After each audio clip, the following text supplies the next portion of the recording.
Today I learned that volume negates luck, and it was probably one of the smarter things that I've heard in a while, so I just wanted to repeat it here. You have to think about it as like a spectrum of suffering and a spectrum of luckiness, right? So the greatest part about how volume negates luck is that you can take solace in the fact that you know that if you absolutely work the hardest at one singular thing, that you will be able to achieve higher levels of excellence compared to others. I'm also working on articulating myself better. I realized I actually watched one of my vlogs back and I said used filler words, and I want to be more comfortable taking pauses. So that's definitely something that I'm going to start working on. And if you want to stop sounding so unintelligent, then I highly suggest that you count how many times you say like in a sentence and then work on bringing that average number down as much as possible. Also, the same applies to cursing. Anyways, volume negates luck. So if there's a spectrum, right, of how lucky you are, how much pain you have compared to others.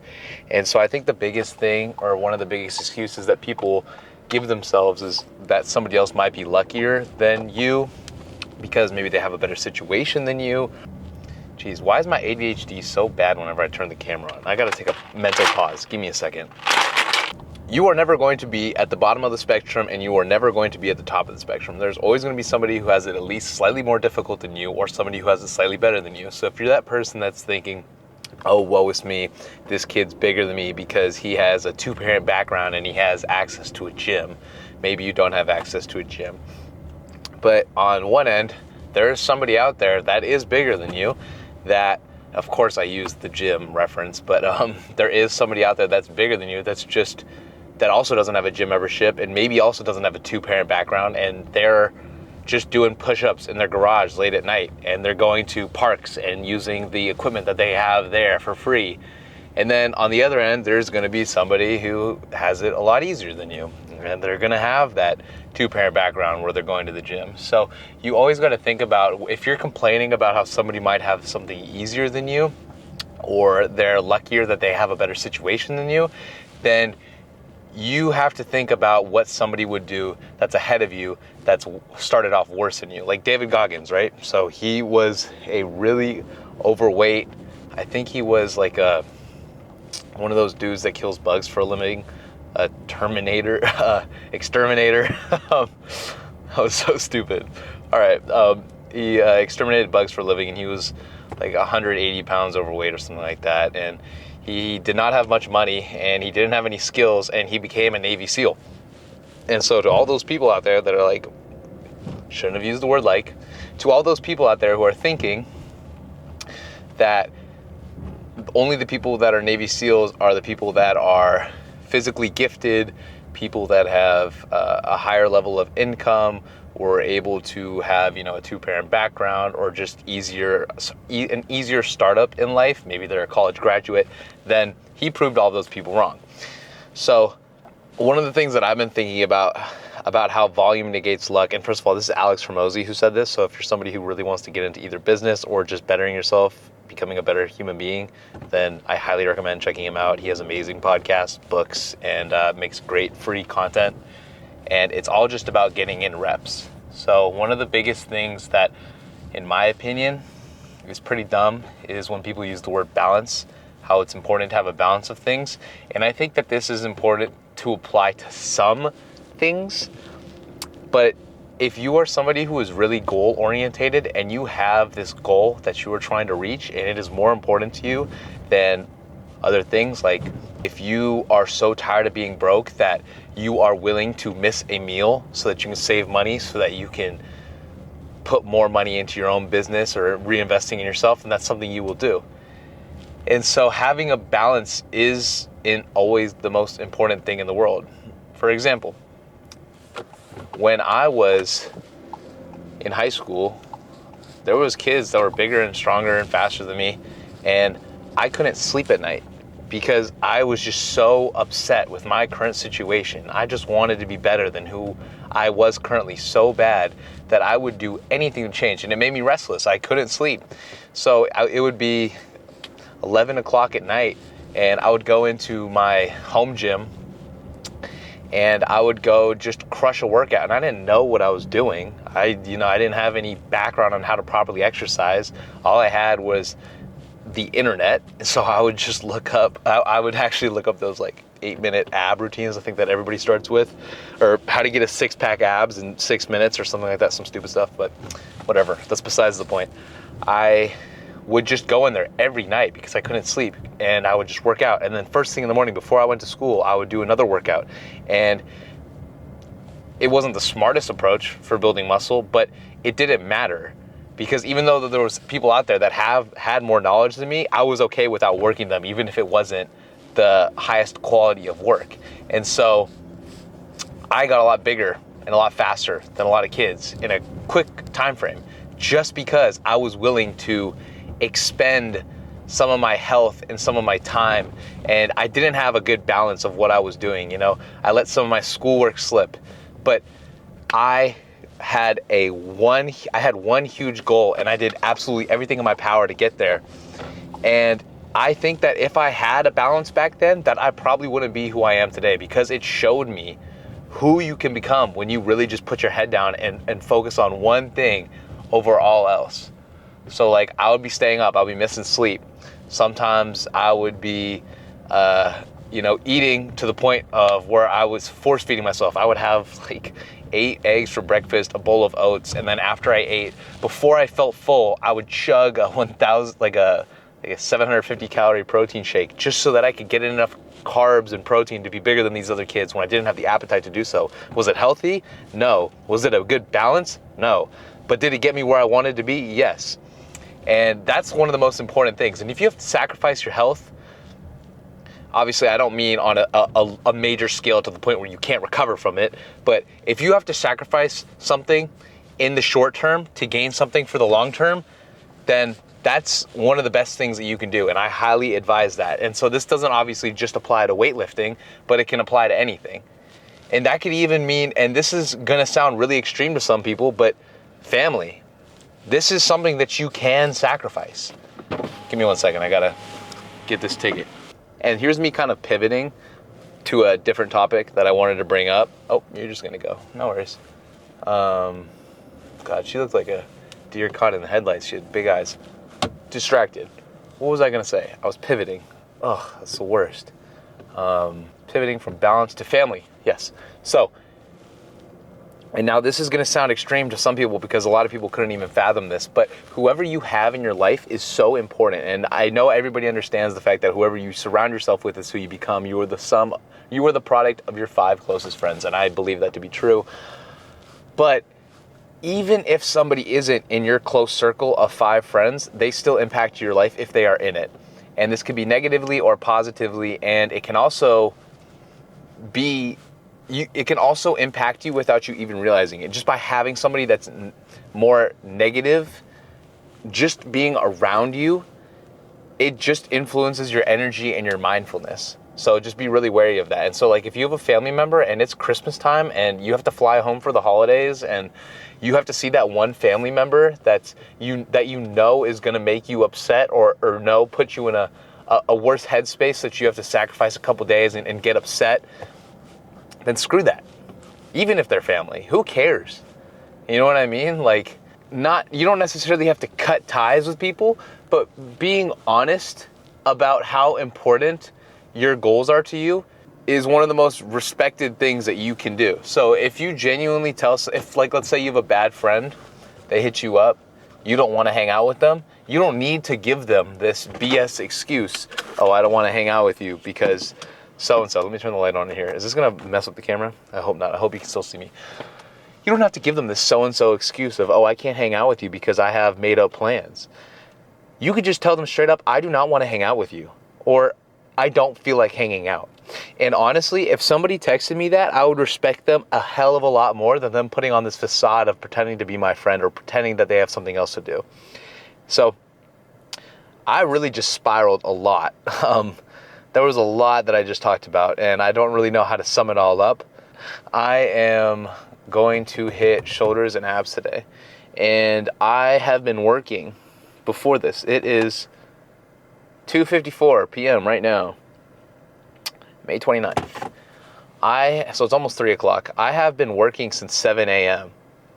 The only time that I have stopped working was once I sat down in my car and turned this camera on. Oh, I also ate. I'm not going to exaggerate that much. I did eat and take a break to take lunch. But other than that, I've just been working. And a lot of people think that, they don't see what goes on behind the scenes. They see that I'm that person that just, oh, maybe he has good genetics. Maybe he has more money than others in his family life. So it's easier for him to just prioritize going to the gym and eating healthy. You might think all this, but in reality, I have set myself up for success by doing the things that nobody else wants to do. You don't know many 21-year-olds who just came back for college from the summer who are waking up at 7 a.m. and working up until 3 p.m. to go to the gym to film for their, well, it's like, I guess this would be like my side hobby, right? Is doing YouTube, because I don't even make money from it. So this isn't even work. Like I have to film and edit this later, but this isn't even a part of my work. I already did, I don't even know however many hours of working on client programs and this other program that I'm really excited about releasing soon. And then on top of that, after this, I'm going to go home. I have a potential client call that I have to get to. I'm excited to meet this person. After that, I have to start my summer classes. I have homework that I have tonight. And then I have to edit this YouTube video footage. And then I also am going to finish working on the program that I left off of at 2:30 p.m. today. And so today is a Wednesday, and I'm probably going to work the entire day. And nobody is going to know about it, except for the fact that I'm telling this camera and whoever's watching this video right now. And so it's actually pretty interesting to think, if you think that you have it harder, or if that somebody is, if you think you have it harder than somebody else, or you think that somebody is luckier than you and that's why they are in the position that they are, 99% of the time you do not understand all the work that goes into it.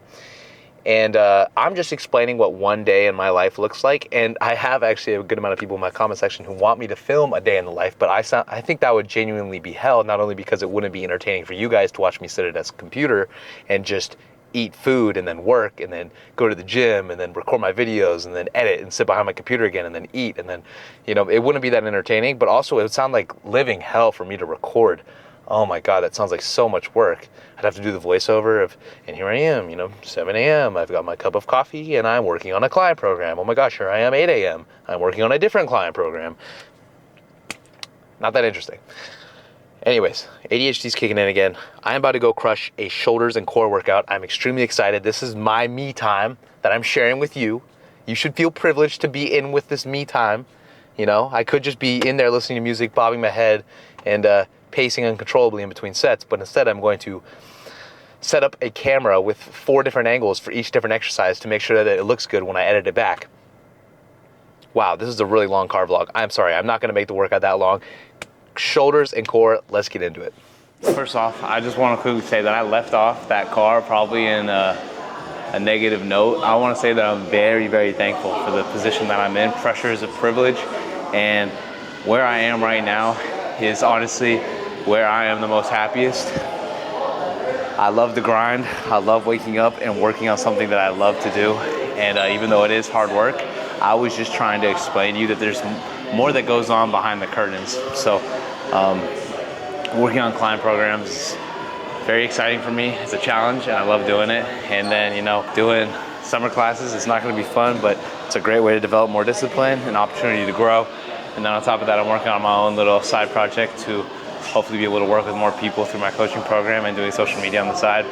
So it's a lot, but I love it and I want to have it any other way. So I just want to quickly say that I'm going to show you how to crush a boulder shoulders workout in like 45 minutes. It's going to be an hour and 15 for me because I have to record everything, but this usually would be like a 45-minute workout. We're going to do like 4 or 5 exercises, max 5, really max, because we only have 3 delts. Yeah, so let's just get into this. The first exercise, we're gonna do a dumbbell shoulder press. This is gonna be my last warm-up. I'm gonna do 2 heavy sets, and then I'm gonna do 2 sets, supersetting with front raises and doing 1 1/4 reps. But for now, all I'm doing is focusing on strength. I'm gonna show you what that looks like soon. Last warm-up. Most important part of the shoulder press is the depth. Make sure you're going deep enough.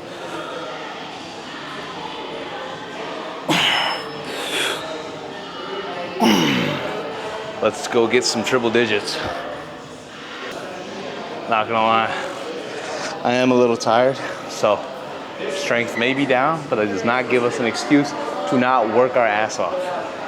Volume, reps, that's what it's about. Doing it when you don't want to do it, it's the only way that you develop discipline. Everybody can go to the gym when you feel like going. It's the people that go regardless that separate themselves from the pack and make the most gains.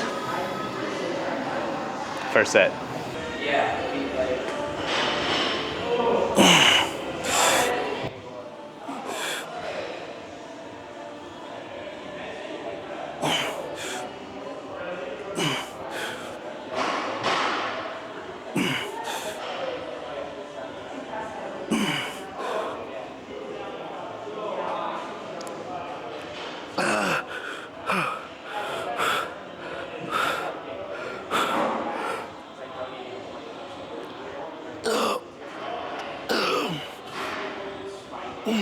That was a cute set. Cute little set.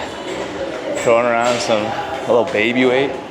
We're gonna do one more of that, and then we'll do a different variation. This is risky business, but I'm all for it. All right, now we're moving on to sets 3 and 4. So when we do this, you're gonna wanna do a quarter of a rep, come back down, and then all the way up to the top again. So it's 1 1/4 reps. I went pretty conservative on the weight drop, so I went from 100s to 75s because I want to get a little bit more reps. And the time under tension is so much greater now that you're incorporating a whole other concentric and eccentric loading phase onto the individual reps. So we're gonna do that for 2 sets, and then we're also gonna superset with alternating front dumbbell raises. Sorry, my mind's blanking a little bit. I just hit my 2nd set, so I have a lot of blood in my brain. It's gonna be pretty difficult, but it's very time effective. So let's give this a go.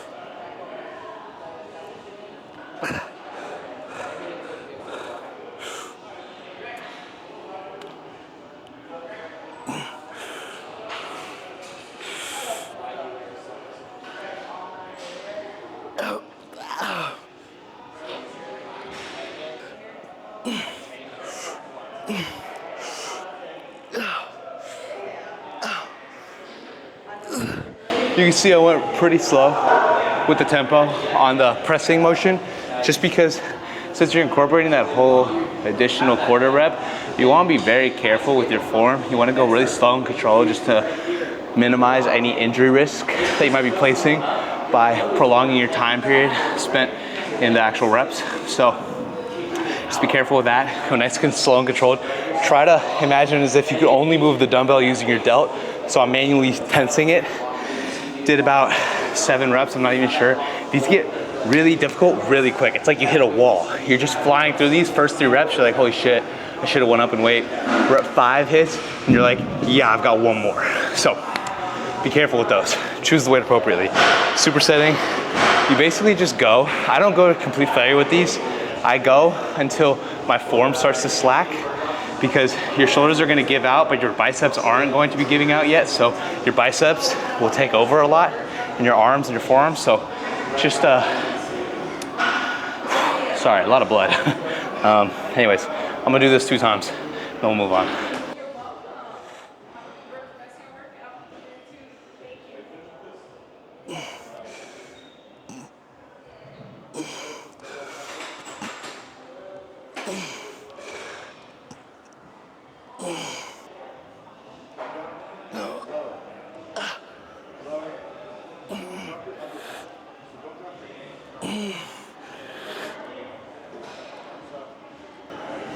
You'll see I changed my form up a little bit.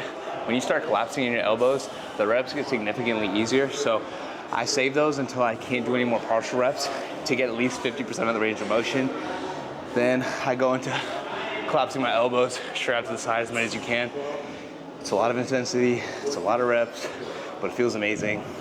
Also, one other thing you already might have noticed is that I actually take a little brief pause in between each rep at the beginning of the set, canceling out momentum It's the best way to make sure you can properly progressive overload.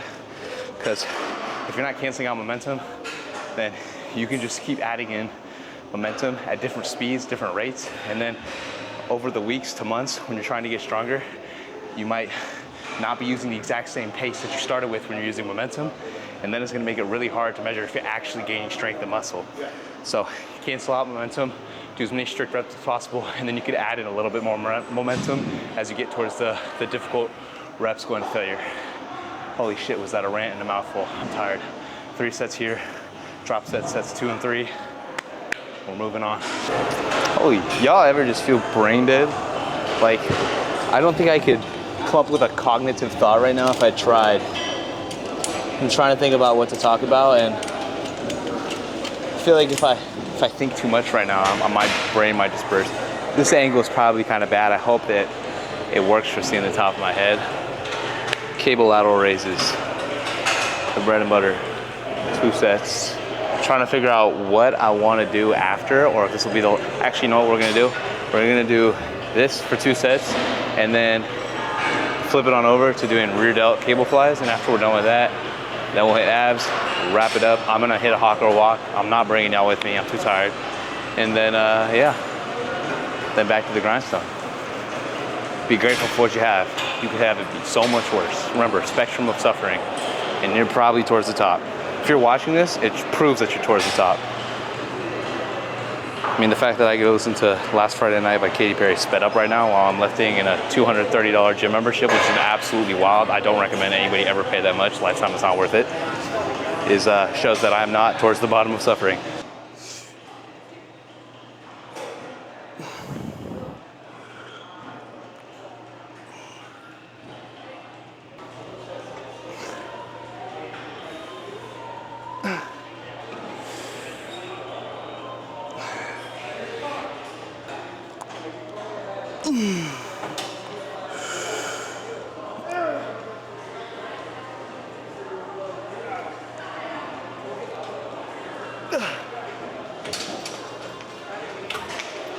All right, last movement.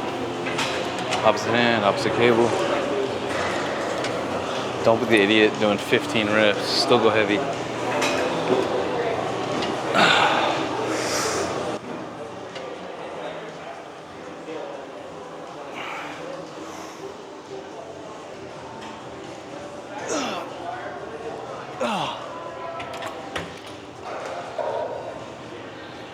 Even with isolation movements, so if you're like working if you are working a smaller muscle group or a singular muscle group, then still go heavy. No point in the old head bodybuilder method of you gotta pump it out to get more blood to the muscle. I think you can do that sometimes, but when it comes to specifically focusing on training for hypertrophy, it's not optimal.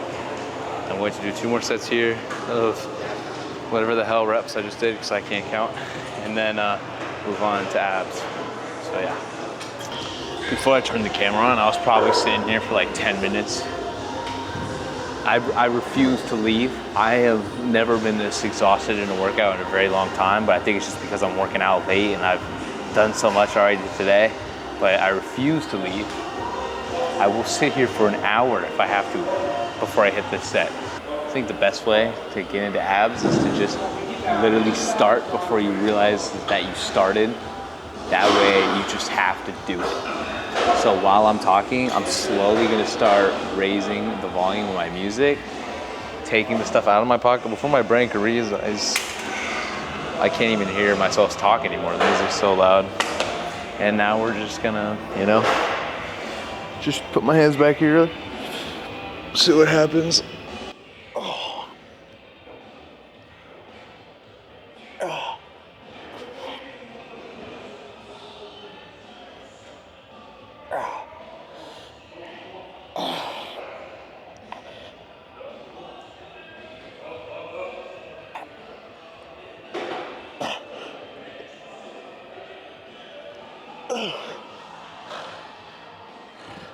Don't be a pussy. Oh.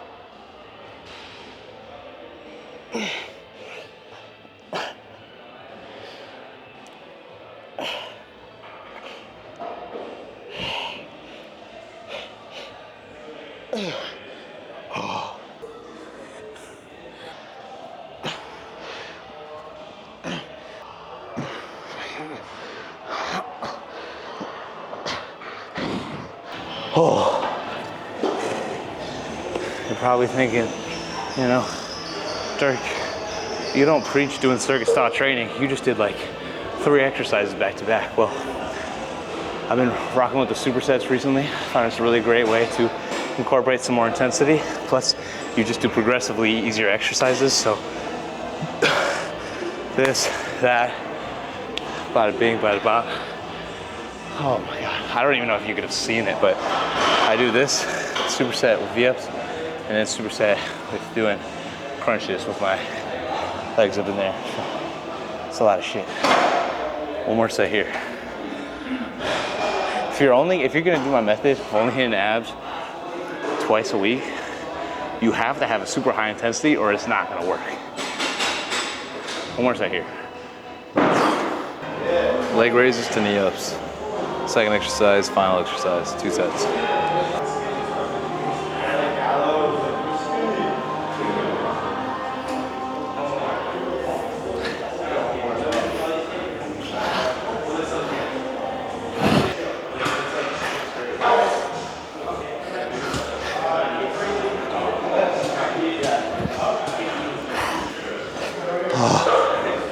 Your mind quits before your body. That's why a lot of times I'll like do a set, I'll stop, and then I'll keep going, because I realize that the only thing that should be going on in your mind is you saying one more, until you literally fail. That is the best way to go about it. If you're that person that's at rep 7, you're like, okay, you can push for 3 more reps. You can get to rep 10. That's a good way to start out if you're new to going to failure. But if you're somebody who is really trying to get to that next step, you gotta just keep saying one more until you fail.